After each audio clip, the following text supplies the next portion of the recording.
সমবায় ব্যাংকের ১২,০০০ ভরি স্বর্ণ ছিল, সেটির খোঁজ মিলছে না। সরকারি প্রতিষ্ঠানে এমন একটি ঘটনা আসলে কিভাবে দেখছেন? সমবায় নিয়ে একটা নানান কাণ্ড আছে বাংলাদেশে। সমবায় ইজ এ বিগ প্রবলেম। সমবায় ব্যাংকও একটা বড় প্রবলেম। যে কোনো সমবায় সমিতি একটা বিগ প্রবলেম। সেখানে নেতৃত্বের কোন্দল থাকে, একদল আরেক দলকে সরায়। ওখানে আবার রাজনীতির চেয়ে সমবায়ের যে সভাপতি, সাধারণ সম্পাদক, কোষাধ্যক্ষ, এগুলো হওয়ার জন্য অনেকের খুব আগ্রহ ওইটা থাকে। এবং তাদের কাজই হলো যে ওই জনগণ যে সমবায়ী যারা আছেন তাদেরকে ভুলিয়ে বাফিয়ে তাদের সম্পদটাকে করায়ত্ত করা, লুটপাট করা। তো এইটা একটা লুটপাটের সংস্কৃতি ছিল আগেও। তো সেখানে বড় ধরনের অ্যাকশনে যেতে হবে। আদৌ আমি সমবায় ব্যাংক নামক ব্যাংক রাখবো কিনা। তো আপনি এখন সমবায় ব্যাংক নিয়ে আলোচনা করছেন। বাংলাদেশের প্রতিষ্ঠিত ৮টা-৯টা ব্যাংকে টাকা দিতে পারে না। আপনি ১ লাখ টাকার বেশি দিতে পারেন একটা ব্যাংক, যেগুলো এস আলম সাহেবের নিয়ন্ত্রণাধীন ছিল। এই যে আপনি একটু আগে বলে একটা ব্যাংকের কথা বললেন যেখান থেকে উনি ১৮,০০০ কোটি টাকা নিয়ে গেছে, ইউনিয়ন ব্যাংক, তাই না? তো আপনি ওইটার দাম হচ্ছে ১২০ কোটি টাকার মতো, যেটা নিয়ে আমরা প্রথম আলোচনা করতেছি।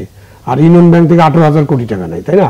আমি এরকম বলবো না যে এটা খুব কম টাকা, কেন এটা মানুষের, সাধারণ মানুষের স্বর্ণ, সুতরাং তাদেরকে ফেরত দিতে হবে। এবং গভর্নমেন্টের কিন্তু আমাদের আইন কানুন তো সাধারণ দরিদ্র মানুষের পক্ষে না। আপনি বাংলাদেশ ব্যাংকের governor is a very learned person. উনি এই অনেকের মধ্যে যে কাজ করতেছেন, অনেক কাজ করছেন। তো কি আছে, আপনি ১ লাখ টাকার বদলে ২ লাখ টাকা দিবেন আর কি। আপনার ১ কোটি টাকা ব্যাংকে থাকবে, ব্যাংক দেউলিয়া হয়ে যাবে, চুরি হয়ে যাবে, মানুষ লুটপাট করে নিয়ে যাবে। আর আপনি একজন সাধারণ গ্রাহক হিসেবে ইউ গেট 2 লাখ টাকা। এটি তো আমাদের আইন। তো এটা তো ইনশিওর করতে হবে। আমার যে গরিব মানুষের টাকা, দেশের আইন কানুন তো ভাই গরিব মানুষের পক্ষে না। গরিব মানুষ নিয়ে কারো কোনো চিন্তা নাই।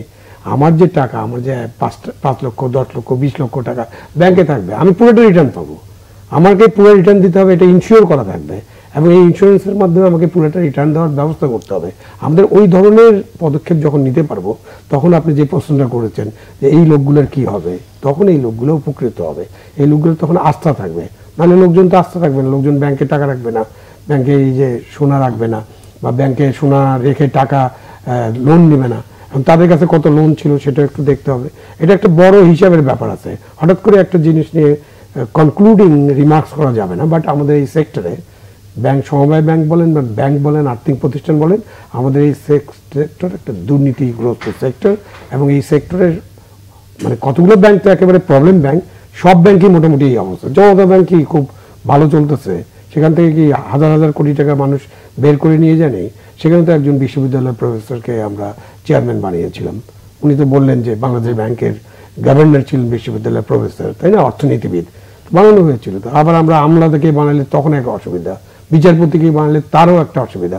মানে অনেক জায়গা মিলে একটু কাজ করার ব্যাপার আছে এবং পরিষ্কার পরিচ্ছন্নভাবে জিনিসগুলো বোঝার ব্যাপার আছে। কেন্দ্রীয় ব্যাংক বারবার বলছে এস আলম মুক্ত করা হয়েছে বিভিন্ন ব্যাংককে।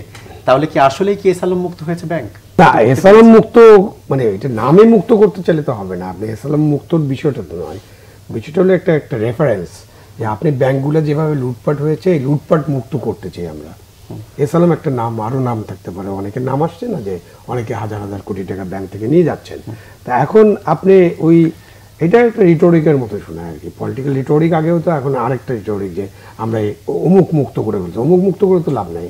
আমি যেটা বললাম যে সিস্টেমটাকে এমনভাবে ঢেলে সাজাতে হবে, বা সিস্টেমটাকে মানুষের আস্থায় নিয়ে আসতে হবে, যে সিস্টেমের মধ্যে দিয়ে এই এস আলম নামের লোকেরা, XYZ নামের লোকেরা, তারা এই সিস্টেম থেকে পুরা জিনিসটা লুটপাট করে নিয়ে যাবে না। ইউনিয়ন ব্যাংকের, আপনি একসময় ইউনিয়ন ব্যাংককে করছে এটা আমরা জানি, ইউনিয়ন ব্যাংক কাকে দেওয়া হয়েছে সেটা আমরা জানি, এগুলো রাজনৈতিক বিবেচনা ছিল। তারপরে ওখানে একটা কথা বলা হলো যে 95%-এর উপরে আপনি লোন দিতে পারবেন।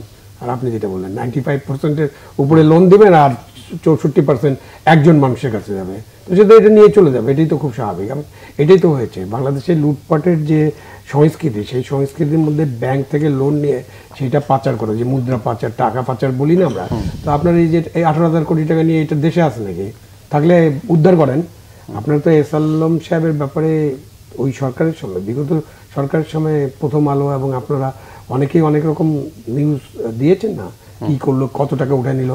একবার তো বলাই হলো যে 45,000 কোটি টাকা এক বছরে, কি আগস্ট, ব্ল্যাক আগস্ট নাম দেওয়া হয়েছিল, যদ্দূর আমার পরে মনে পড়ে। সেই ব্ল্যাক আগস্টে আগের বছর ছিল, তাই না, ভয়ঙ্কর ব্ল্যাক নভেম্বর। তো ভয়ঙ্কর নভেম্বরে 35,000 কোটি টাকা নিয়ে গেছে। এবং কি বুয়ার নামে টাকা, ড্রাইভারের নামে টাকা, যে প্রতিষ্ঠানের নামে টাকা সেই প্রতিষ্ঠানের কোনো ঠিকানা নাই। তো আপনি তখন তো সুযোগ ছিল, আপনি তাকে ডাকতেন। এবং তারপরে আমার জুডিশিয়াল যে প্রসেসে গেলাম, তখন বলা হলো যে ইলেকশনের আগে তার কোনো শুনানি হবে না। পরে আবার রায় দেওয়া হলো যে না, তার দুর্নীতি দমন কমিশন আপনি সেটা তদন্তই করতে পারবে না। তো এইসব তো বাংলাদেশে ঘটেছে। ওই ঘটনাগুলো থেকে মনে করেন যে একটা অ্যানালাইসিস করে আপনি এখন কি করতে চান, সেটা হলো আসল জিনিস। আপনি কি করতে চান? নিশ্চয়ই তাদের কিছু সম্পদ আছে, ইয়ে আছে, দায় দেনা, এটাকে ইয়ে করবেন। আপনি তো কারো ইন্ডাস্ট্রি পুড়িয়ে দিয়ে, যেমন ঘটেছে না, কারো কারো ইন্ডাস্ট্রিতে আপনার আগুন লাগানো হয়েছে, জনক্ষোভ আছে, কিন্তু কেন আগুন লাগালো, কি কারণ? আপনি যখন আগুন লাগাই দেন একটা ইন্ডাস্ট্রিতে, সেই ইন্ডাস্ট্রির এগেনস্টে যদি 100 কোটি টাকা 200 কোটি টাকা লোন থাকে, তাহলে আপনি এটা উদ্ধার করবেন কিভাবে? ইন্ডাস্ট্রিয়ালিস্ট পালিয়ে যেতে পারে, বাংলাদেশে 71-এ এটা ঘটেছে, বা যে কেউ কোনো সম্পদ ছেড়ে চলে যেতে পারে। তখন আপনি কি করবেন? এটার জন্য একজন অ্যাডমিনিস্ট্রেটর নিয়োগ করবেন, অ্যাডমিনিস্ট্রেটর নিয়োগ করে ওটা চালু রাখবেন, এবং ওখান থেকে আপনি জনগণের যে টাকা, এটা ব্যাংকের টাকা মানে কিন্তু জনগণের টাকা, জনগণের টাকাটা উদ্ধারের ব্যবস্থা করতে হবে।